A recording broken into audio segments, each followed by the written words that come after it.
नमस्कार दोस्तों, फिजिक्स के फंडे में आपका स्वागत है।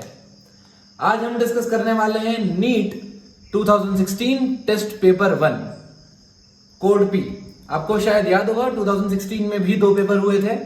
हम आज पहला पेपर ये डिस्कस करेंगे, दूसरा हम डिस्कस कर चुके हैं ऑलरेडी। शुरू करते हैं क्वेश्चन नंबर 1 से। So what is given from a disc of radius r and mass m, a circular hole of radius of diameter r whose rim passes through the center is cut. What is the moment of inertia of remaining part of the disc about a perpendicular axis passing through the center? देखो दोस्तों, उन्होंने क्या दिया है, यहां से मुझे moment of inertia निकालना है, राइट। उन्होंने इतने सेक्शन को कट कर दिया। सबसे पहले एक काम करता हूं कि एक इसका मास निकाल लेता हूं कि कितना मास कट किया। तो आपको पता है मास, ये डिस्क मास पूरे एरिया पे डिपेंडेंट है। So I can write sigma is equals to sigma, मतलब mass total divided by pi r square equals to mass of छोटा वाला divided by pi into r by 2 the whole square. तो मेरा m by 4 आ गया, मतलब जितना मास मैंने remove किया है वो कितना है, 1/4 मास है। ठीक है दोस्तों, अब देखते हैं। अगर मैंने 1/4 मास को रिमूव कर दिया है, अब मैं क्या कर रहा हूँ, -m और +m। आपको नेगेटिव मास का कॉन्सेप्ट याद होगा। मैंने इसको क्या किया, एक कंप्लीट डिस्क बना दी और एक नेगेटिव मास की डिस्क बना दी यहाँ पे -m की। ठीक है, चलिए अब इस डिस्क का इस पॉइंट के अबाउट मुझे क्या निकालना है, मोमेंट ऑफ इनर्शिया निकालना है। सबसे पहले मैं इसका निकालता हूं सेंटर के about. Moment of inertia about centre is equals to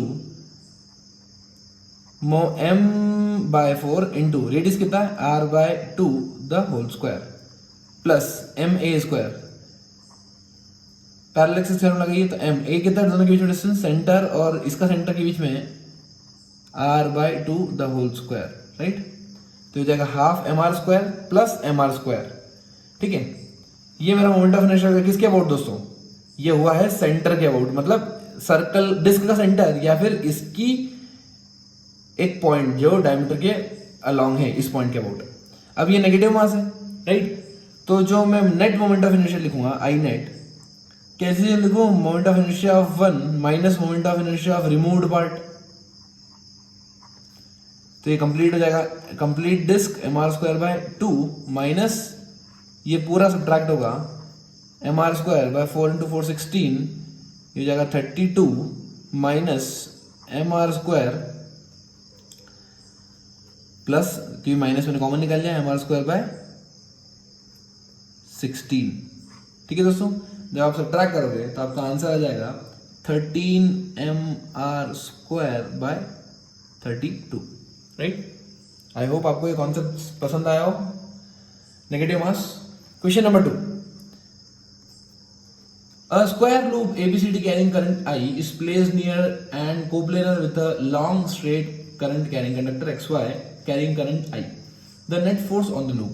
देखो दोस्तों, एक इनफाइनाइट करंट कैरिंग कंडक्टर, इसके अंदर करंट फ्लो रही है और आई। अब यहाँ पे एक मैंने क्या रखा है, स्क्वायर लूप। आप ध्यान से देखेंगे अगर, तो ये वाला आई है तो यहाँ पे नीचे आई जाएगी। जब सेम डायरेक्शन में करंट होती है तो अट्रैक्ट होता है, और जब ऑपोजिट डायरेक्शन में करंट होती है तो रिपेल होता है, राइट। यहाँ पे क्या होगा, मैग्नेटिक फील्ड इस पॉइंट से इस पॉइंट तक बढ़ती जा रही है, सॉरी घटती जा रही है, राइट। अगर घट रही है तो यहाँ फोर्स इस डायरेक्शन में लगेगा, ऐसा घटता हुआ, और यहाँ पे फोर्स ऐसा लगेगा घटता हुआ, राइट। सच दैट ये वाले फोर्स एक दूसरे को क्या कर देंगे, कैंसल। मतलब मुझे नेट फोर्स क्या निकालना है, ये वाला माइनस ये वाला। क्या चीज समझ में आती है आपको, force on this part minus force on this part, attractive force होगा क्योंकि यहाँ पे मैग्नेटिक फील्ड ज्यादा होगी। तो हम निकालते हैं B इंटू आई इंटू एल। ठीक है, I दोनों में सेम है, L दोनों में सेम है, लेकिन मैग्नेटिक फील्ड दोनों में डिफरेंट है दोस्तों। तो यहां पर I into L B1 minus B2 लगाना पड़ेगा। ठीक है, दोनों पॉइंट पे मैं मैग्नेटिक फील्ड निकालूंगा, कितना होता है, μ0/2 इंटू आई नॉट मान लो, ये करंट गिवन है, बाय आर। आर क्या होता है दोस्तों, यहाँ पे आर, ये L/2 गिवन है हमको प्रॉब्लम में, L/2। फिर इसमें आ जाएगा μ0I/2 pi L plus L/2, that is 3L/2। ठीक है दोस्तों, जैसे हम ये सॉल्व करेंगे तो हमारा आंसर आएगा 2 μ0I small i by 3 pi. This is the net force towards left. Question number 3 देखते हैं। The magnetic susceptibility is negative for, देखो मैग्नेटिक ससेप्टिबिलिटी क्या होता है, मैग्नेटिक ससेप्टिबिलिटी होता है काई। काई नेगेटिव होता है डायमैग्नेटिक के लिए और पॉजिटिव होता है पैरा और फेरो के लिए, राइट। पैरा और फेरो दोनों के लिए क्या होता है, पॉजिटिव। आइए दोस्तों देखते हैं question number 4। A siren emitting a sound of frequency 800 Hz moves away from an observer towards a cliff at a speed of 15 meter per second. Then the frequency of sound that the observer hears in the echo reflected from the cliff. देखिए दोस्तों, जब भी आपको ऐसा question आए कि wall से reflection हो क्या रहा है, तो आप क्या किया कीजिए, आप मान लीजिए मिरर इमेज। कैसे दोस्तों, मिरर इमेज मान लीजिए, तो आप मान लीजिए कि ये कार जा नहीं रही है, ये कार आ रही है, तो आपको कार ये ऐसी आती हुई दिखेगी, राइट ना। अभी ये स्पीड कितनी है इसकी, 15 मीटर पर सेकेंड, और हमारा ऑब्जर्वर भैया यहाँ पर खड़े हैं। तो जो एपरेंट फ्रीक्वेंसी होती है, एपरेंट फ्रीक्वेंसी कितनी होती है दोस्तों, original frequency into velocity of sound plus minus velocity of observer. तो यहाँ पर वेलोसिटी ऑफ ऑब्जर्वर ऊपर कुछ भी नहीं आएगा रेस्ट में, अब नीचे ये बढ़ा रहा है, राइट। फ्रीक्वेंसी बढ़ाता है तो डिनोमिनेटर में मेरे को नेगेटिव साइन यूज करना पड़ता है, minus velocity of the source. So it will come out to be, frequency डालो 800, वेलोसिटी 330 आई थिंक गिवन है, नहीं गिवन है तो ले लो 330, और 330 माइनस 15, तो आप सॉल्व करके आपका आंसर आ जाएगा 838 हर्ट्ज, राइट। क्वेश्चन नंबर 5 देखिए दोस्तों, काफी अच्छा क्वेश्चन है। यहां पर हमें गिवन है कि एक बार पहले पोटेंशियल से उसको चार्ज कर दिया, right. Capacitor of 2 microfarad is charged as shown in the diagram when the switch S is turned to position 2. The percentage of its stored energy dissipated. कितनी एनर्जी का लॉस हो गया, ठीक है। देखो दोस्तों, हमें एनर्जी का लॉस निकालना है। अब मान लेता हूं मैं कि ये 1 वोल्ट है, ठीक है, मान लेता हूं ये 1 वोल्ट है, और ये 2 माइक्रोफैरेड को मैं क्या लिख लेता हूं, 2 लिख लेता हूं डायरेक्ट, है ना, सिर्फ कैलकुलेशंस को इजी करने के लिए और कुछ नहीं। तो अगर मैं Q इक्वल टू CV लगाऊं, Q इक्वल टू CV लगाऊं, तो ये 2 हो जाएगा, मतलब चार्ज कितना आ गया मेरे पास, 2, ठीक है। मैंने माइक्रो हटा दिया, माइक्रोफैरेड और 1 ले लिया। अब देखो दोस्तों, अब उन्होंने क्या बोला कि इसको मैंने कनेक्ट कर दिया, इस कैपेसिटर को कनेक्ट कर दिया मैंने दूसरे कैपेसिटर से, ठीक है, जिसका कैपेसिटेंस कितना 8 है दोस्तों, ये है 2 और ये 8, ठीक है। अब ध्यान रखना कि अब इसके पास चार्ज है, राइट, इसके पास पोटेंशियल भी है। अब कब तक चार्ज फ्लो होता रहेगा, जब तक दोनों का पोटेंशियल बराबर ना हो जाए। मान लीजिए फाइनल चार्ज इसके ऊपर आ गया Q, इसके ऊपर आ गया Q2, तो पोटेंशियल दोनों का बराबर होगा, तब तक चार्ज फ्लो होगा। उस टाइम पे मैं चार्ज देखता हूँ, Q इक्वल टू CV होता है, तो मैं लगाता हूँ Q1/C इक्वल टू Q2/C, तो मेरे पास आ गया 4Q1 इक्वल टू Q2। मतलब ये इस रेशियो में चार्ज डिवाइड हो जाएंगे दोनों के ऊपर जाके, पर टोटल चार्ज तो दोस्तों Q ही रहेगा, क्योंकि बैटरी से जितना कैपेसिटर चार्ज लेके गया है उतना ही तो डिस्ट्रीब्यूट होगा। तो मैं क्या ऐसे लिख सकता हूँ, Q1 plus Q2 equal to 2। तो दोस्तों Q2 हटाता हूँ यहाँ से, क्योंकि मुझे Q1 पे चाहिए एनर्जी कितना लॉस हुआ है, तो ये हो जाएगा Q1 plus 4Q1 equal to 2। तो मेरे Q1 की वैल्यू हो गई 2/5, मतलब फाइनल चार्ज मेरा इतना बचा किसके ऊपर दोस्तों, कैपेसिटर 1 के ऊपर। तो अगर मैं एनर्जी का लॉस देखता हूं, तो क्या initial energy minus final energy ऐसे ही लॉस लिखते हैं, Q²/2C लगाएंगे, क्योंकि C कांस्टेंट है और चार्ज सिर्फ चेंज हो रहा है, तो जाएंगे Q²/2C माइनस Q/2/5 होल स्क्वायर/2C। अब C की वैल्यू पुट कर सकते हैं, तो जैसे आप Q की वैल्यू पुट करेंगे, C की वैल्यू 2, तो यहाँ पे आंसर आ जाएगा मेरा 0.8, मतलब 0.8 मतलब दोस्तों 80% लिख सकता हूं मैं इसको। तो आपकी 80% इज अ फोर्थ ऑप्शन आपका करेक्ट हो गया। क्वेश्चन नंबर 6, क्वेश्चन नंबर 6 में क्या गिवन है, in a diffraction pattern due to a single slit of width A, the first minima is observed at an angle of 30 degree. Then when light of wavelength 5000 angstrom is incident on the slit, the first secondary maxima is observed at an angle of। देखो जब भी angle ज्यादा given होता है तो हम क्या लगाते हैं, sin theta equal to A/D, sin theta equal to λ/A, right. Now कितना गिवन है एंगल 30 डिग्री, मतलब 1/2, तो λ/A की वैल्यू आ गई मेरे पास 1/2। अब वो पूछ रहे हैं कि सेकेंड मैक्सिमा कब मिलेगा। पहला मैक्सिमा कब मिलता है दोस्तों, λ/2 है, फिर 3λ/2 है, राइट। तो यहां पर हमें मिल जाएगा सेकंड मैक्सिमा कितना है, 3λ/2 है, तो 3/2 λ/A की वैल्यू आपको ऑलरेडी गिवन है, तो हो जाएगा 3/4। अब वो पूछ रहे हैं इस पे एंगल कितना होगा, तो ये इसको साइन थीटा के बराबर कर दीजिए, तो कितना होगा theta equals to sine inverse 3/4। Option number 4 आपका मैच कर जाएगा। क्वेश्चन नंबर 7 देखते हैं। क्वेश्चन नंबर 7 में गिवन है at what height from the surface of the earth the gravitational potential and the value of g is minus 5.4 into 10 to the power 7 and 6 meter per second square respectively. Take the radius of the earth to be 6400 kilometre. देखो दोस्तों, potential का formula होता है minus G M upon are plus H, और जो जी का variation होता है वो होता है G M by R plus H the whole square. अब दोनों वैल्यूज हमें गिवन है, ये गिवन है 5.4 with negative sign into 10 to the power plus 7, और ये वैल्यू गिवन है हमें 6। ठीक है, अब पोटेंशियल हमेशा नेगेटिव होता है तो नेगेटिव नेगेटिव कैंसिल हो जाएगा। अब मैं दोनों को डिवाइड कर देता हूँ। जैसे मैं डिवाइड करूंगा तो क्या मैं इसको ऐसे लिख सकता हूँ 1 upon are plus h, G M cancel, r plus h भी कैंसिल हो जाएगा, तो ये ऊपर बचेगा हमारे पास r plus h equal to 5.4/6 into 10 to the power 7। तो मेरे पास r प्लस एच की वैल्यू आ जाएगी, r प्लस एच आ गया मेरे पास 9000 किलोमीटर। h की वैल्यू आ जाएगी 9000 kilometre, right. So 9000 minus radius of the अर्थ कितनी होती है 6400 किलोमीटर, तो ये आ जाएगा 2600 kilometre. This is the height. ठीक है दोस्तों, ये रेशियो से उन्होंने एक्चुअली में कैलकुलेशन आपके इजी कर दिए थे और कुछ नहीं। क्वेश्चन नंबर 8 में क्या गिवन है out of the following options which one can be used to produce a propagating electromagnetic wave। देखो दोस्तों, आपको हमेशा ध्यान रखना है accelerated charge particle electric field भी जनरेट करता है, मैग्नेटिक फील्ड भी जनरेट करता है और इलेक्ट्रोमैग्नेटिक वेव भी जनरेट करता है। तो आपका आंसर हो जाएगा ऑप्शन नंबर 4। आइए दोस्तों देखते हैं क्वेश्चन नंबर 9। बहुत ही खूबसूरत क्वेश्चन है। Two identical charge sphere suspended from common point by two massless string of length L are initially at a distance d which is very small than L apart because of their mutual repulsion. The charge begins to leak from the sphere at a constant rate. As a result, the sphere approaches each other with a constant velocity, with a velocity v. The v varies as a function of distance x between the sphere. देखो, हमें velocity और position में relation निकालना है। सबसे पहले एक चीज गिवन है कि जो डिस्टेंस है दोनों के बीच में वो बहुत छोटी। इसका मतलब क्या, एंगल बहुत छोटा होगा, राइट।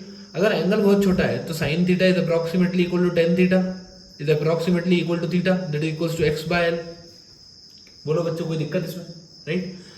लेकिन मैं जो एंगल लेता हूँ वो हाफ एंगल लिया है, तो ये डिस्टेंस कितनी हो गई x/2, राइट। ये राइट एंगल ट्राइंगल बना लेता हूँ तो ये जाएगा x/2l। ठीक है, चलिए, उससे कोई फर्क नहीं पड़ता वैसे, पर फिर भी अब हमें क्या लगाना है, इक्विलिब्रियम बैलेंस करना है। सबसे पहले मान लीजिए कि ये मास इधर है, ये मास इधर है, दोनों के ऊपर फोर्स लग रहा है इधर mg का नीचे, इलेक्ट्रोस्टैटिक रिपल्शन इधर। ठीक है, अब ये टेंशन है, से हो जाएगा t, ये t cos थीटा, ये t sin थीटा, राइट। तो ये वाला एंगल थीटा बना है तो ये भी एंगल थीटा होगा, तो ये होगा t cos थीटा और ये वाला हो जाएगा t sin थीटा। अब देखिए दोस्तों, t sin थीटा क्या f के बराबर है और t cos थीटा mg के बराबर है, मतलब दोनों को डिवाइड करता हूं तो क्या tan थीटा मेरा f/mg के बराबर आ गया, राइट। tan थीटा की वैल्यू आप पुट कर सकते हैं x/2l is equal to f/mg। ठीक है, अब इलेक्ट्रोस्टैटिक चार्ज क्या पे डिपेंड करता है, kq1q2/r², राइट। दोनों के बीच डिस्टेंस x है अभी भी। अब क्या हो रहा है, यहाँ पे वेरी क्या हो रहा है, चार्ज वेरी हो रहा है और पोजीशन वेरी हो रही है। ठीक है, चार्ज और पोजीशन दोनों वेरी हो रही है। ठीक है, तो मैं क्या करता हूँ, x³ is proportional to q², ये चीज याद है, ये प्रोपोर्शनल है। ठीक है, दोनों वेरी हो रहे हैं। अब मैं इसको डिफरेंशिएट करता हूँ क्योंकि मुझे वेलोसिटी चाहिए, तो इसको डिफरेंशिएट करूंगा। एक काम करता हूँ, x³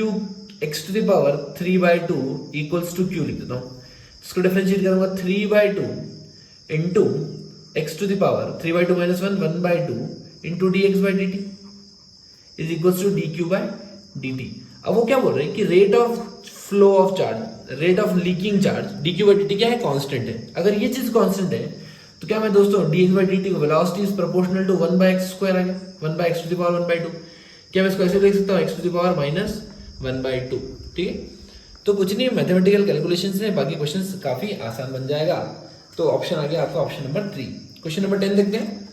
a uniform rope have length L and mass M1 hangs vertically from a rigid support A. A block of mass M2 is attached to the free end of the rope. A transverse pulse of wavelength L1 is produced at the lower end of the rope. The wavelength of the pulse when it reaches the top of the rope is lambda 2.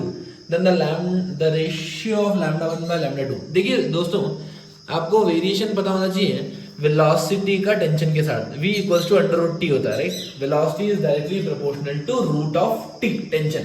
ठीक है, v equals to F lambda होता है, तो क्या मैं लिख दूं, frequency constant रहेगी, तो lambda is proportional to root T लिख दो दोस्तों, बिल्कुल। अब देखो लैम्डा 1 बाय लैम्डा 2 का रेशियो क्या हो जाएगा, under root t1 bye t2, t1 bye t2।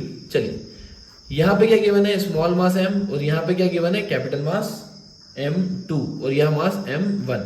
यहां पे टेंशन कितना आएगा, दोनों का वेट, टेंशन t2 आ गया मेरा m1, यहां पे टेंशन t2 कितना हुआ, m1 प्लस m2 इंटू जी, और t1 की वैल्यू यहां पर आएगी, इधर t1 equals to m2 into जी, नीचे लटक रहा है m2, हाँ करेक्ट। नाउ मैं निकालता हूँ लैम्डा, उसको इन्वर्स करता हूँ, लैम्डा 2 बाय लैम्डा 1, इसको ऊपर कर दिया तो ये क्या है, m1 plus m2 into G divided by t1 की वैल्यू m2g। ठीक है, इसका रूट, शायद आंसर आ चुका है, मेरा आंसर आ गया ऑप्शन नंबर 2। ठीक है, सेकंड ऑप्शन। क्वेश्चन नंबर 11 देखते हैं। क्वेश्चन 11 भी काफी आसान प्रॉब्लम है दोस्तों। मैंने गिवन है the refrigerator works between 4 degree centigrade and 30 degree centigrade. सबसे पहले तो एक बात दिमाग में ध्यान रख लो, कभी भी टेम्परेचर को डिग्री सेंटीग्रेड मत डालना, ठीक है, वो बच्चों को कंफ्यूज करने के लिए देते हैं वो। तो ये अगर T2 की वैल्यू कितना है, लोअर टेम्परेचर 273 ऐड कर लो, बस 30 ऐड कर दिया तो ये हो गया मेरा 303। ठीक है, ये मेरा T1 हो गया। Now it is required to remove 600 calories of heat every second in order to keep the temperature of the refrigerated space constant. The power required. ठीक है, तो सबसे पहले मुझे पता है coefficient of performance बीटा क्या होता है, rejected heat by work done which is equals to T2 divided by T1 minus T2। ठीक है, तो वैल्यूज पुट करेंगे, Q2 कितना है वो बोल रहे हैं, देखो कैलोरीज में हमको नहीं पुट करना है, हमको पुट करना है जूल में, तो 600 इंटू 4.2 ये जूल में हो गया, वर्क डन हमें पता ही नहीं है। T2 की वैल्यू पता है, T2 277 डिवाइडेड बाय 303 माइनस 277 कितना हो गया, 36, राइट, 8 23 और 3 26। ठीक है, चलिए, तो वर्क डन निकल जाएगा ऐसे। वर्क डन कितना हो जाएगा, वर्क डन आ गया मेरा 236.5 जूल, ये वर्क डन आया। अब वर्क डन वो बोल रहे पर सेकंड निकालना है, तो क्या वर्क डन पर सेकंड पावर होता है, इसको मैं 1 सेकंड से डिवाइड कर दूंगा तो मेरा आंसर हो जाएगा 236.5 वॉट। ठीक है, question number 12, air column close eight one and open at other. अब ये कौन सा कॉलम है, one and open one and close, resonate with the tuning fork when the smallest wavelength of column is 50, the next larger length. देखिए दोस्तों, जब हम one and open one and close लेते हैं तो लैम्डा बाय 4 आता है इसका वो लेंथ। ठीक है, अब उन्होंने बोला लैम्डा बाय 4 की वैल्यू कितनी है, 50, मतलब लैम्डा की वैल्यू हो गई 200। बट हमें ये नहीं निकालना, हमें क्या निकालना, सेकंड कब होता है, जब 3 लैम्डा बाय 4 होता है। तो जब लैम्डा बाय 4 50 है तो 3 लैम्डा बाय 4 कितना हो जाएगा, 150। आपका आंसर आ गया 150। Question number 13, consider the junction diode to be ideal. Diode ideal मानना मतलब रेजिस्टेंस 0 मानना है। द वैल्यू कब, जब वो फॉरवर्ड बायस में हो। हाँ, the value of current flowing through A B. देखो दोस्तों, फॉरवर्ड बायस में कब, अगर इस पॉइंट में पोटेंशियल ज्यादा तो फॉरवर्ड बायस, वरना रिवर्स बायस। रिवर्स बायस में कभी भी 1% करंट फ्लो नहीं होने देगा। अब आपको दिखेगा ये -6 है और ये 4 है, तो ये हायर है ये लोअर है, दिख रहा है आपको, बहुत बढ़िया दोस्तों, दिख रहा है, मतलब फॉरवर्ड बायस है। अगर ये फॉरवर्ड बायस है तो पोटेंशियल डिफरेंस कितना हो गया, पोटेंशियल डिफरेंस हो गया मेरा 10 वोल्ट, ठीक है, this minus this, potential difference हो गया 10 वोल्ट। तो मेरा करंट आ जाएगा, potential V equals to IR लगा देंगे, potential difference that is 10 divided by 1000, तो यहाँ हो गया 10 to the power -2 ampere, 10 to the power -2। Question number 14, a charge flowing through a resistance R varies with time Q equals to AT minus BT square where A and B are positive, the total heat produced in R। देखो दोस्तों total heat produce निकाल रहे, right, total heat produce मतलब जब तक कि current मेरा zero नहीं हो जाता, ठीक है, तब तक। अब Q निकालते हैं, Q equals to AT minus BT square होता है, तो करंट कितना हो जाएगा, करंट आ जाएगा मेरा A minus 2BT, right. Current zero कब हो रहा है, करंट जीरो हो रहा है मेरा जब A माइनस 2BT जीरो है, मतलब टाइम कितना हो रहा है A बाई 2B, ठीक है। तो मुझे हीट निकालना है, हीट का फॉर्मूला क्या होता है, under root I square R dt, कहां से कहां तक, जीरो से A बाई 2B तक, करेक्ट। चलिए आई स्क्वायर की वैल्यू पुट करते हैं, ये हो जाएगा A minus 2BT the whole square into R dt, कहां से कहां तक, जीरो से A बाई 2B तक। अब इसका इंटीग्रेशन करते हैं, R तो कांस्टेंट है, बाहर निकल जाएगा, इसका integration A minus 2BT the whole cube by 3, लेकिन हमको डिफरेंशिएशन करना पड़ेगा चेन रूल लगा के, तो हो जाएगा माइनस 2B इंटू R। अब इसमें वैल्यू पुट करना है आपको, कहां से कहां तक, जीरो से 2A बाई B तक, ठीक है। जैसे वैल्यू पुट करूंगा तो मेरा आंसर आ जाएगा A cube R by 6B, right? Question number 15. A black body is at temperature 5760 Kelvin. The energy of radiation emitted by the body at wavelength 250 nanometer is U1. The wavelength 500 nanometer is U2 and 1000 nanometer is U3. The Wien's constant B equals to 2.88 10 to the power 6 nmk nanometre coulomb nanometre kelvin, which of the following is correct. देखिए दोस्तों, हमें Wien's displacement law पता है, हमें Wien's displacement law पता है कि lambda maximum corresponding जिस टेम्परेचर के होता है वो होता है B बाई T, ठीक है। तो जिसका लैम्डा बड़ा उसका टेम्परेचर छोटा होगा, या मैं ऐसा बोलूं जिसका लैम्डा छोटा उसका टेम्परेचर बड़ा होगा। सबसे पहले मैं काम करता हूँ, लैम्डा मैक्सिमम निकालता हूँ किस टेम्परेचर पे, 5760 पे। तो 5760 पे से निकालता हूँ मैं, तो कितना आएगा मेरा, lambda maximum will be 2.88 10 to the power 6 nmk by 5760, तो ये जाएगा मेरा 500 नैनोमीटर, राइट। अब 500 नैनोमीटर आ गया, इसका मतलब अगर मैं ग्राफ बनाता हूँ तो 100% ये पीक पे होगा, राइट। इसका मतलब जो 250 नैनोमीटर है और जो 1000 है वो इस साइड होंगे दोनों, 500 के अगल में और बगल में, राइट ना।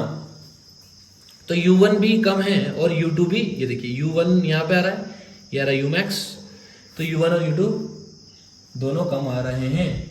तो अपन एक चीज और देखें यहाँ पे कि U1 और U2 में रिलेशन चाहिए, राइट। मतलब जो 500 है यहाँ पे क्या होता है, बाद में ग्राफ थोड़ा स्टीप हो जाता है, मतलब थोड़ा सा और ढंग से ग्राफ बनाऊं मैं, तो ये शुरू में ऐसे जाता है, फिर मैक्सिमम होने के बाद थोड़ा स्टीप हो जाता है इधर से, ठीक है। इसका मतलब अगर 250 यहाँ मानूं, 500 यहाँ मानूं, तो 100 काफी क्लोज होगा, 1000 काफी क्लोज होगा, ठीक है। ये चीज आपको ध्यान रखना है, ग्राफ बनता कैसे, यहाँ से थोड़ा जाता है ऐसा स्लांट, फिर थोड़ा शार्प गिरता है नीचे, ठीक है। तो अगर मैं एनर्जी इसके करस्पॉन्डिंग निकालूं तो ये एनर्जी U2 है और ये इसके करस्पॉन्डिंग एनर्जी U1 है। अब आप खुद देख सकते हैं दोस्तों अपनी आंखों से कि U2 बड़ा है या U1, तो U2 is more then U1, आपका आंसर 4 ऑप्शन करेक्ट हो गया। चलिए क्वेश्चन नंबर देखते हैं हम अगला 16th। क्वेश्चन नंबर 16 में क्या गिवन है, the coefficient of linear expansion of brass rod and steel rod α1 α2 length of brass rod and steel rod L1 L2 if L2 minus L1 is maintained same at all temperature. देखो ये question काफी बार exam में आ चुका है। वो बोलते हैं कि चेंज इन लेंथ क्या है, बराबर है दोनों का, राइट, क्योंकि कांस्टेंट मेंटेन करना है टेम्परेचर पे। मतलब α1 L1 delta T equals to α2 L2 delta T, delta T ने डेल्टा टी को मार देंगे, टेम्परेचर के इंडिपेंडेंट होना चाहिए, मतलब α1 L1 इक्वल्स टू α2 L2। आपका आंसर डायरेक्ट आ चुका है। Question number 17, NPN transistor is connected in common emitter configuration in a given amplifier, the load resistance R0 is connected in the collector circuit and the voltage drop across it is 0.8 volt. If the current amplification factor alpha given है कितना 0.96 and the input resistance is 192, voltage gain power gain निकालना है हमको amplifier में, ठीक है। उन्होंने क्या दिया है कॉमन इमिटर कॉन्फ़िगरेशन। जब मैं बीटा निकालूंगा तो बीटा कितना आएगा मेरा alpha upon 1 minus alpha, so 0.96 divided by 0.04 मेरा बीटा आ गया लगभग 24 आ गया एग्जैक्ट, है ना। नाउ जो वोल्टेज गेन होता है कॉमन एमिटर में, वोल्टेज गेन होता है beta times output resistance divided by input resistance, या R L by R I बोल सकता हूं मैं। तो ये हो जाएगा 24 इंटू 800 और 192 गिवन है, राइट। तो ये हो गया मेरा कितना आ गया 92 कैंसिल हो गया, ये आ गया 100, ये 8 है ना, 8 टाइम्स, सो 100 आ गया। अब पावर गेन किस निकालते हैं, पावर गेन होता है beta into voltage gain, right, current gain into voltage gain. तो पावर आ गया मेरा 2400, ये मेरा आंसर आ गया। अगर आप ऑप्शंस देखेंगे तो एक भी ऑप्शन मैच करता हुआ नहीं दिखेगा आपको। इसका मतलब वो अच्छा ये क्वेश्चन गलत था, वो पूछ रहे हैं कॉमन एमिटर में लेकिन आंसर गिवन है कॉमन बेस का, तो हम वो भी निकालते हैं। पावर कैसे देते हैं, बेसिकली वोल्टेज गेन निकालते हैं हम कॉमन बेस में, ठीक है। कॉमन बेस में voltage gain alpha times are L by R P होता है। तो ये हो जाएगा 0.96 इंटू 800 बाय 192, तो ये हो जाएगा 4, ठीक है। अब यहां पे मैं क्या निकालूंगा, यहां पे मैं निकालूंगा पावर हो जाएगा एवी वोल्टेज गेन इंटू अल्फा, सो एवी कितना है 4 इंटू 0.96, तो मेरा 3.84। उन्होंने पूछा कॉमन एमिटर में और आंसर दे रहे कॉमन बेस का, तो आपको ये चीज ध्यान रखना है कि इनका आंसर गलत है। Question number 18, what is question number 18? इसने गिवन है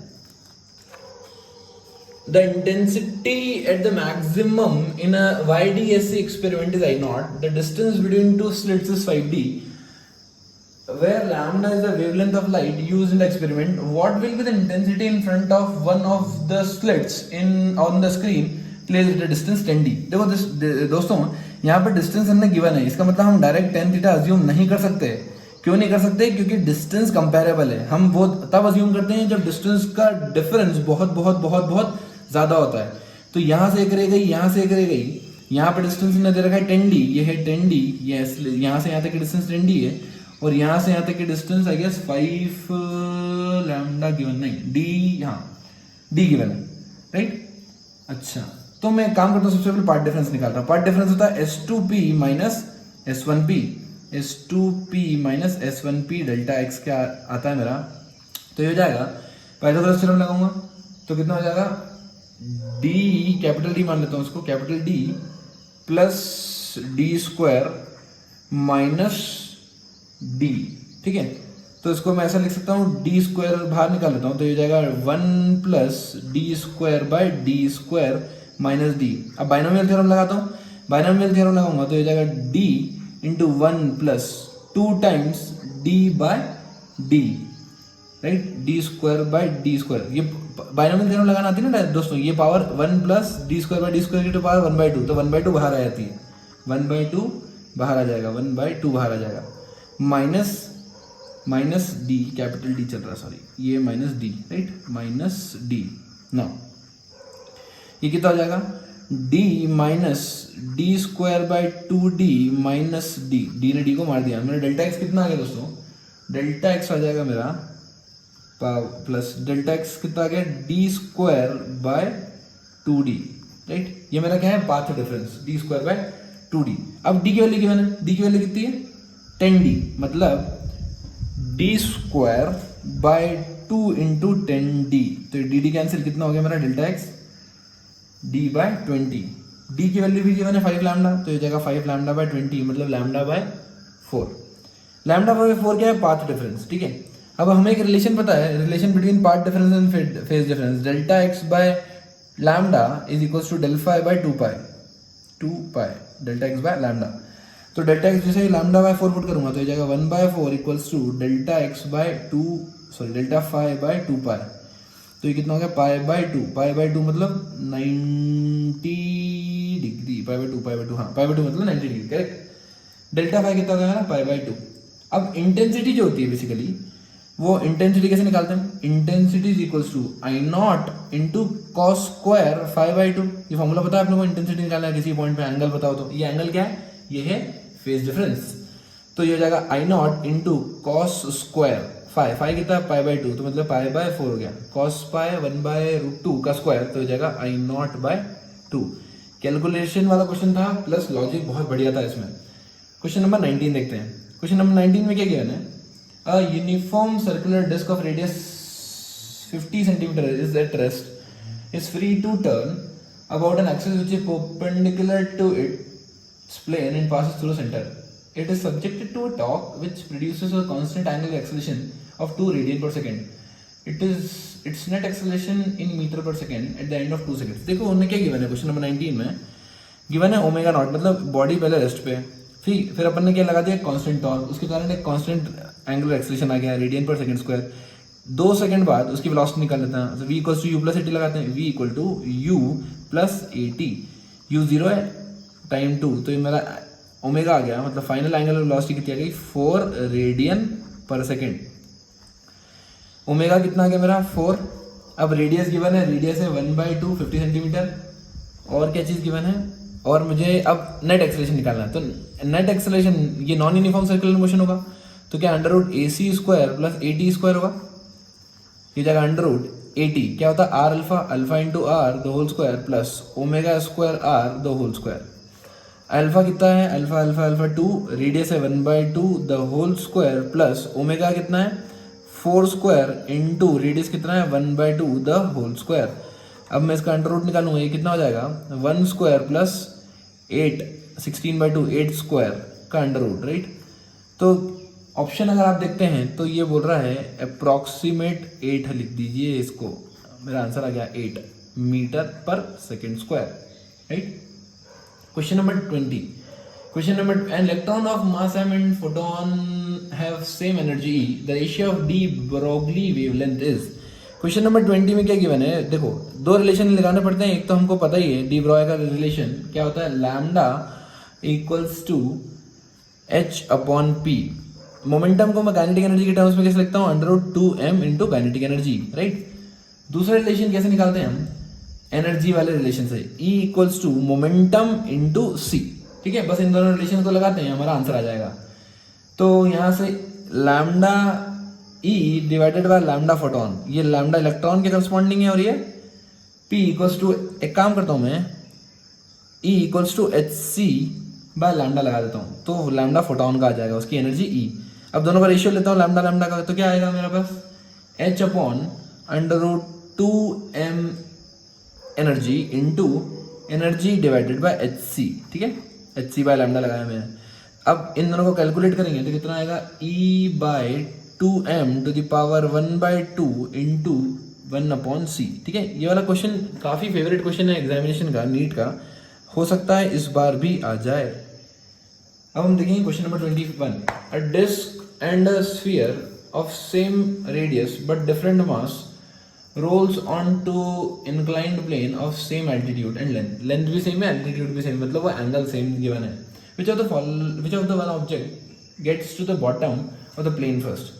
देखिए आपको पता होगा कि अगर किसी थीटा एंगल पे कोई बॉडी रोल करते हुए नीचे आती है तो उसका एक्सेलरेशन लिखते हैं हम a equals to g sine theta upon 1 plus I by M R square, ठीक है। सो यहाँ पर आई क्या होता है, some radius of gyration into M R square. तो एम आर स्क्वायर में अगर एम के स्क्वायर, अगर मैं ऐसा लिख दूँ उसको g sine theta upon I M के square divided by M R square, तो मतलब ये सिर्फ के पे डिपेंड कर रहा है। के क्या है, रेडियस ऑफ गायरेशन। अब देखिए दोस्तों, रेडियस ऑफ गायरेशन अगर मैं डिस्क का निकालता हूँ तो डिस्क का आता है 0.5 और स्फीयर का आता है 2/5, राइट। ये हमें पता है कैसे निकालते हैं, आई इक्वल्स टू एम के स्क्वायर करके, ठीक है दोस्तों। तो आपको पता पड़ गया कि एक्सेलरेशन किसका, स्फीयर का हमेशा ज़्यादा होता है, हमेशा यही आंसर आता है इसका। Acceleration of sphere is more than the acceleration of disc, right. अब हम देखेंगे क्वेश्चन नंबर 22।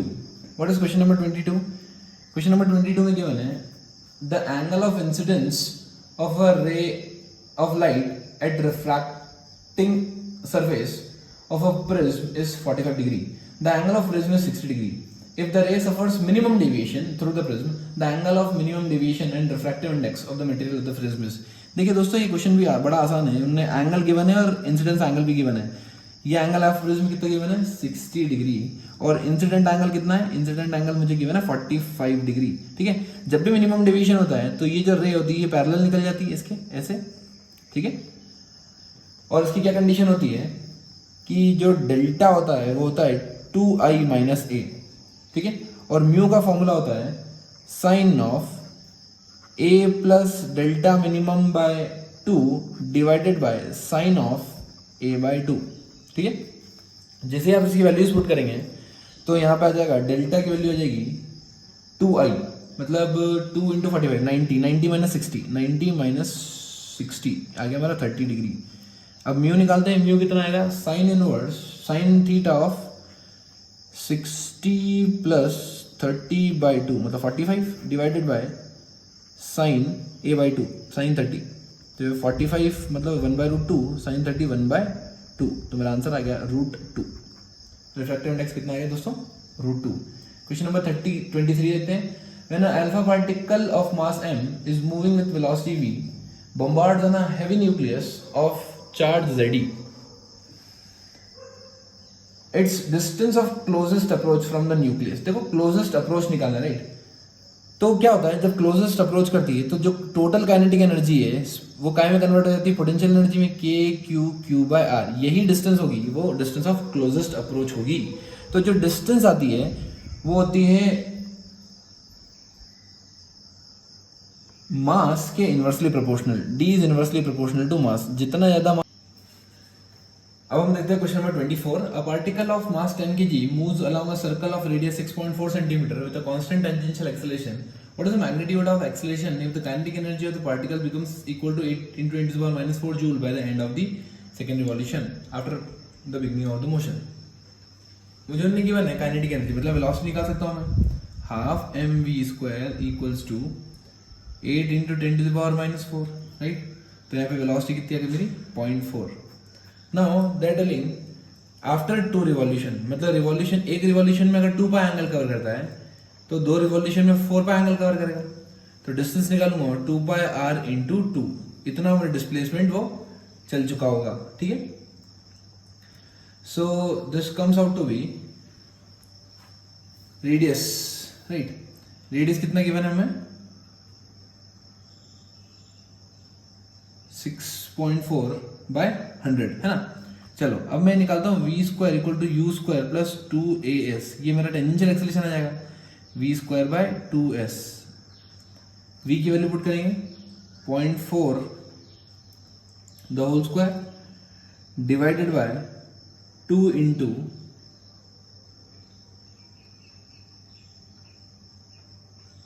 4 × 22/7 3.14 × 6.4/100। चलिए टेंजेंशियल एक्सेलरेशन आ जाएगा मेरा 0.1 मीटर पर सेकेंड स्क्वायर। Question number 25।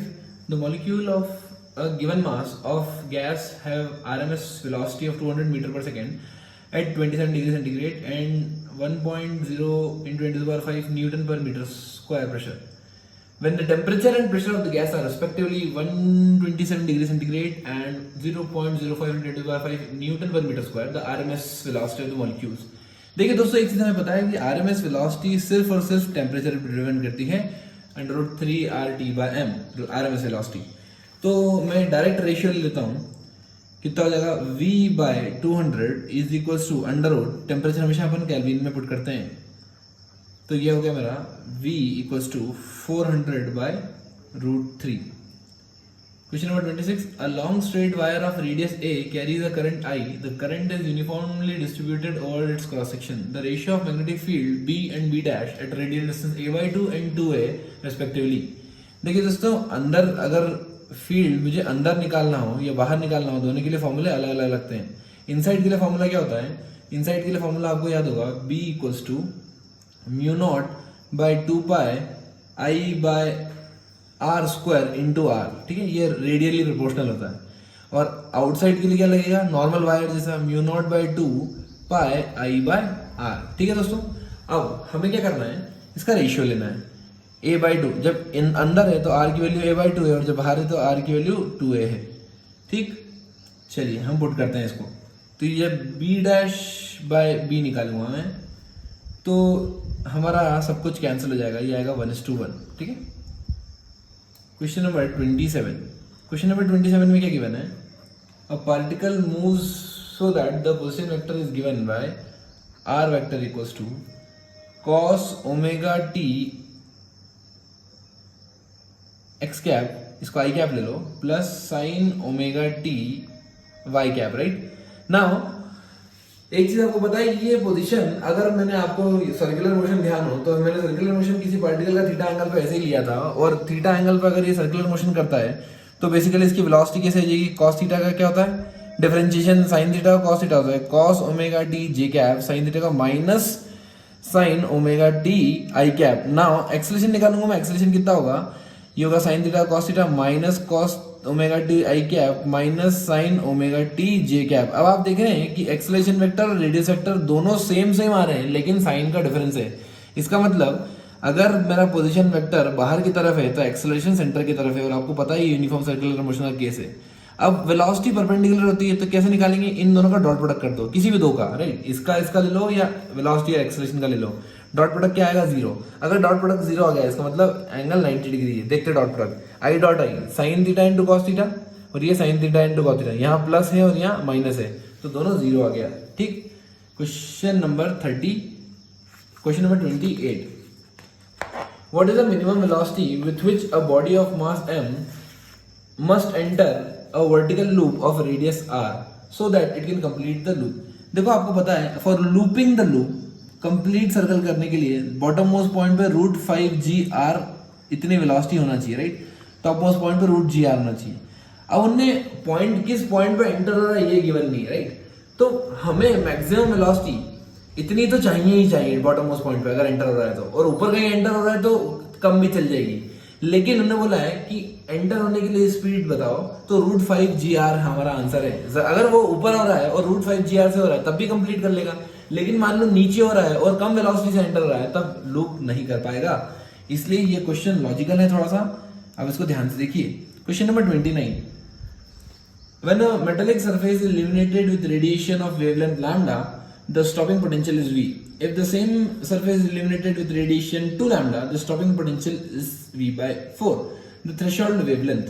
देखो आपको पता है कि EV इक्वल्स टू जो काइनेटिक एनर्जी होती है या E charge into stopping potential होता है वो होता है hc/λ माइनस hc/λ नॉट। अब आपने क्या किया, पोटेंशियल को 1/4 कर दिया, 1/4, और जो इंसिडेंट एनर्जी थी उसका लैम्डा डबल कर दिया।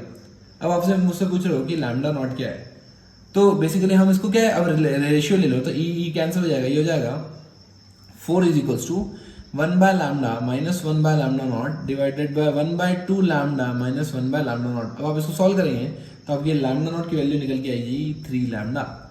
क्वेश्चन नंबर 30, क्वेश्चन नंबर 30 में क्या गिवन है, बहुत अच्छा क्वेश्चन है दोस्तों, लॉजिकल। यहाँ पे है ना, हमेशा अपन जनरल केस में अपन एक्सपांशन देखते हैं, पर उन्होंने क्या बोला है, उन्होंने बोला है कंप्रेशन हो रहा है, तो एक पॉइंट से कंप्रेशन हुआ, ये ऐसे वॉल्यूम पीछे की तरफ गया और ये ऐसा गया, ठीक है। क्वेश्चन पढ़ देता हूं मैं। A gas is compressed isothermally to half its volume, the same gas is compressed separately through a adiabatic process until its volume is again reduced to half. Then अब आपको पता है कि पीवी अगर कर्व बनाता हूं मैं तो किसका स्लोप ज्यादा आता है दोस्तों, स्लोप हमेशा एडियाबैटिक का ज्यादा आता है, राइट। अगर मैं एडियाबैटिक का एरिया निकालूं, वॉल्यूम कितना है, वॉल्यूम हाफ है, मतलब ये कर्व भी यहां तक ही जाएगा ऐसे, ठीक है, वॉल्यूम सेम होगा इस पॉइंट तक, ऐसे दोनों का फाइनल पॉइंट सेम होगा, इनिशियल पॉइंट भी सेम, फाइनल पॉइंट भी सेम, राइट। अब इन दोनों में आपको दिख रहा होगा किसका स्लोप ज्यादा है दोस्तों, स्लोप ऊपर वाले का ज्यादा है। अगर ऊपर वाले का स्लोप ज्यादा है तो एरिया किसका ज्यादा होगा, एरिया भी उसी का ज्यादा होगा, जिसका एरिया ज्यादा उसका वर्क डन ज्यादा। तो यह बोलेगा कि option 2 compressing the gas through adiabatic process will require more work, ठीक है, ये मानिए V/2 है। कुछ नहीं, ग्राफिकल क्वेश्चन है, लेकिन आपको देखना है कंप्रेस करते हुए जब आप प्रेशर बढ़ा रहे हो, वॉल्यूम घटा रहे हो। Question number 31, the potentiometer wire of 10 centimetre 100 centimeter long and constant potential difference is maintained across it. Two cells are connected in series, first to support one another and then in opposite direction. The balance point is 50 and 10. देखिए आपको पता है कि जो net potential होता है वो proportional होता है lambda into L, where lambda is potential gradient. अब क्या बोल रहा है कि जो पोटेंशियल है वो ईएमएफ पहले सपोर्ट कर रही है तो और बाद में अपोज कर रही है, तो मैं रेशियो ले लेता हूँ डायरेक्ट। लैम्डा लैम्डा कैंसिल हो जाएगा, एल कितना आया, पहले 50 आया था, अब आया 10, तो मेरा E1 by E2 का वैल्यू हो जाएगी 3/2। क्वेश्चन नंबर 31 देखते हैं। An astronomical telescope has objective and eyepiece of focal length 40 and 4 centimeter. To view 200 centimeter object, the lens must be separated. Basically वो मुझसे क्या पूछ रहे हैं, वो मुझसे पूछ रहे हैं ट्यूब लेंथ, ठीक है, कितना बड़ा मैं टेलीस्कोप बनाऊं। देखो दोस्तों, जब भी ऑब्जेक्ट पीस से ऑब्जेक्ट आएगा वो हमेशा आई पीस के फोकल लेंथ के उसकी इमेज अंदर गिरना चाहिए, राइट, फोकल लेंथ के आसपास या फोकल लेंथ से अंदर गिरना चाहिए, ठीक है। चलिए, तो सबसे पहले हम देखते हैं कि जब ऑब्जेक्ट आप रख रहे हो तो उसकी इमेज क्या बन रही है। तो 1/v0 minus 1/u0 equals to 1/ objective lens. तो जब हम वैल्यूज पुट करेंगे तो कितना आएगी ये 1/4 is equal to 1/4 focal length की वैल्यू कितनी गिवन है, 200 डिस्टेंस है, सो 1/v0 आ जाएगा मेरा 1/40 माइनस 1/200, फोकल लेंथ नेगेटिव है ना, तो ये कितना हो गया मेरा 50 सेंटीमीटर आ गया। मतलब जो ऑब्जेक्ट इमेज बनेगी वो कितने बनेगी, 50 सेंटीमीटर बनेगी। अब 50 सेंटीमीटर पर जब इसकी इमेज बन रही है तो कम से कम ये डिस्टेंस तो होना ही चाहिए एक्स्ट्रा, ठीक है।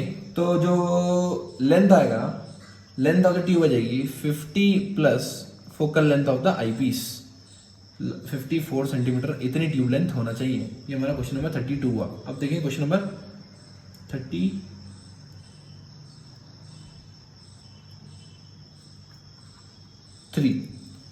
क्वेश्चन नंबर 33 में क्या गिवन है,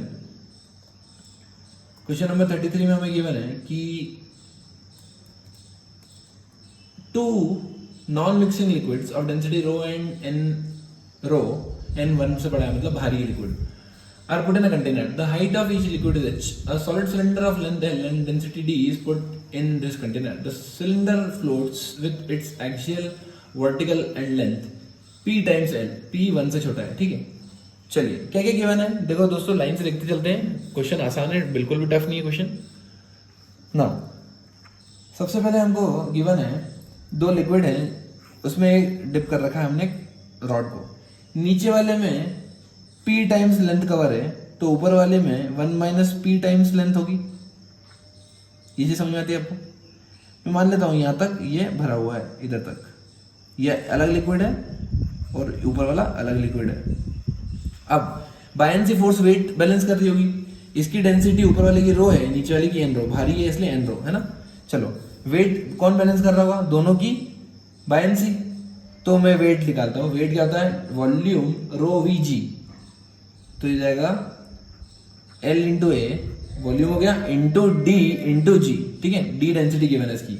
अब निकालते हैं ऊपर वाले पार्ट प्लस नीचे वाले पार्ट की, तो ऊपर वाला पार्ट का कितना हो जाएगा, rho into L into N रो इंटू जी। ये किसका है, एन रो, नीचे वाले पार्ट का, और लेंथ कितनी है मेरी, P time L, right, P time L.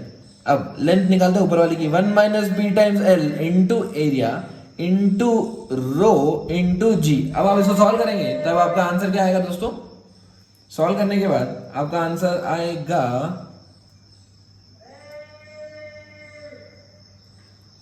33, fourth option. मतलब ये आ जाएगा आपका answer 1 plus n minus 1 into P into rho, ठीक है।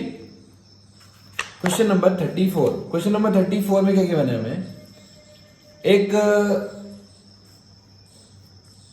आउटपुट कितना आएगा इसका, देखिए दोस्तों ये है ऐसा कुछ, राइट, ये ए है ये बी है, मतलब ये और गेट है तो ये हो जाएगा ए प्लस बी, और यहां से एंड गेट लग रहा है सी से, तो ये हो जाएगा ए प्लस बी इंटू सी। वो बोल रहे हैं हमें कि आउटपुट आना चाहिए, राइट, आउटपुट आने के लिए क्या आंसर में 1 चाहिए, इसका मतलब ये भी जीरो नहीं होना चाहिए और ये भी जीरो नहीं होना चाहिए। तो हमारा ऑप्शन, एक ही ऑप्शन बच रहा है जिसमें सी की वैल्यू 1 गिवन है। Question number 35, a piece of ice falls from a height h so that it melts completely. Only 1/4 of heat produced is absorbed by the ice and all energy of ice gets converted into heat during the fall. अब क्या बोल रहे हैं कि 1/4 energy, height mgh से गिर रहा है तो उसकी पोटेंशियल एनर्जी का 1/4 कन्वर्ट कर रही है आइस को वाटर में, ठीक है। mm गेट कैंसिल, तो मेरा h की वैल्यू हो गई 4L/G। 4 इंटू एल कितना है 3.4 given latent heat 10⁵ divided by 9.8 approximately 10 ले लो, तो मेरा हाइट आ गया 136 किलोमीटर, 136 किलोमीटर। इतनी ऊपर से अगर गिरेगा तब जाके ऐसा पॉसिबल है। Question number 36, the ratio of escape velocity of at earth to the escape velocity of planet P whose radius and mean density. देखिए एस्केप वेलोसिटी का फॉर्मूला होता है √2gm/r, लेकिन यहाँ हमें मास के बारे में कोई रिलेशन नहीं है, हमें डेंसिटी निकालना है। तो एक काम करते हैं, मास को हटा के डेंसिटी रखते हैं। ये आ जाएगा 2gm 4/3πr³ into rho divided by r। तो यहाँ पर रिलेशन क्या है हमारा, that r² get cancel with r³, तो कितना हो गया r इंटू रो। मतलब जो वेलोसिटी एस्केप वेलोसिटी है वो रेडियस पे डिपेंड कर रही है और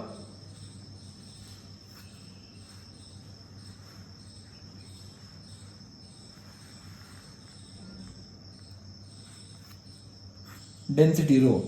तो रेशियो कितना आ जाएगा मेरा 1:2√2, राइट। चलिए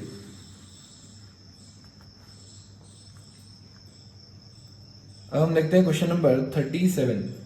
क्वेश्चन नंबर 37 में क्या गिवन है, if the magnitude of sum of two vectors is equal to the magnitude of difference. देखिए वो बोल रहे हैं a प्लस बी का मैग्नीट्यूड और a माइनस बी का मैग्नीट्यूड बराबर है। ये तब पॉसिबल होता है जब √a² plus b² plus 2ab cos theta is equals to √a² plus b² minus 2ab cos theta होता है, राइट। अगर आप स्क्वायर करोगे तो ये जाएगा cos थीटा की वैल्यू आ जाएगी 0, मतलब थीटा होता है 90 डिग्री पे।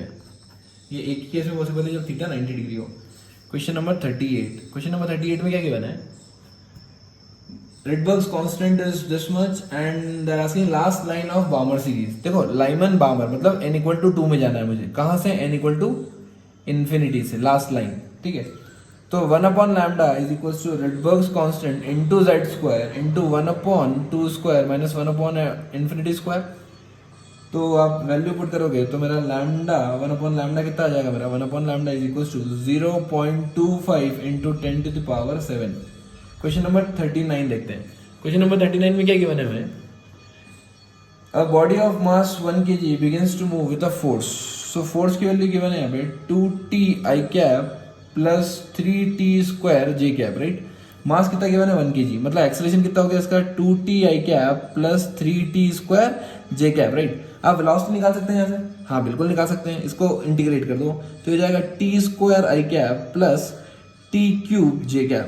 अब फोर्स डॉट वेलोसिटी क्या होता है दोस्तों, फोर्स डॉट वेलोसिटी होता है मेरा पावर, फोर्स डॉट वेलोसिटी होता है मेरा पावर। अब दोनों का मुझे डॉट प्रोडक्ट करना है।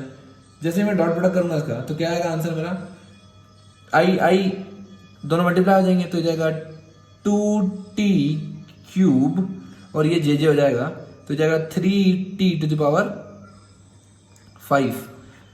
वॉट। इतना वॉट मेरा पावर आ गया। अब देखते हैं अगला question, question number 40।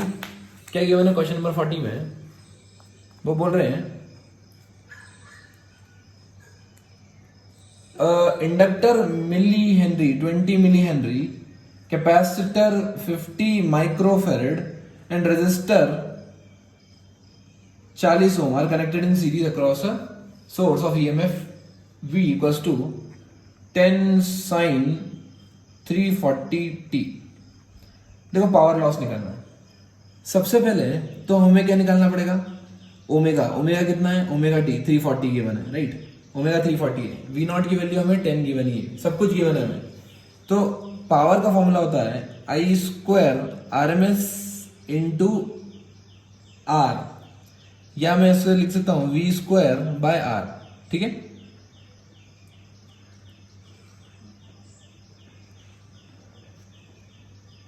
We square by impedance V square by Z square into R, ठीक है।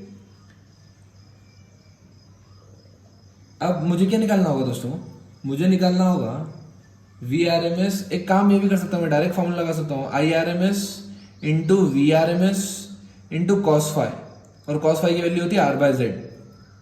We R M S I R M S cos phi की वैल्यू आर बाय जेड। अब जेड कैसे निकालेंगे, जेड निकालेंगे अपन, बहुत कैलकुलेशन करनी पड़ेगी दोस्तों इसमें आपको, R square plus X L minus X C the whole square, ठीक है। वैल्यूज पुट कीजिए, आर की वैल्यू है गिवन ही है 40, एक्सएल की वैल्यू कितनी आएगी ओमेगा एल, और एक्स सी की वैल्यू आएगी 1 अपॉन ओमेगा सी। तो कॉन्सेप्ट कुछ भी नहीं है, कैलकुलेशन बेस्ड है, तो आपका आंसर आएगा 0.47। लेकिन आपको कहीं भी ऑप्शन में नहीं मिलेगा तो आपको 1 मार्क करना पड़ेगा, ठीक है।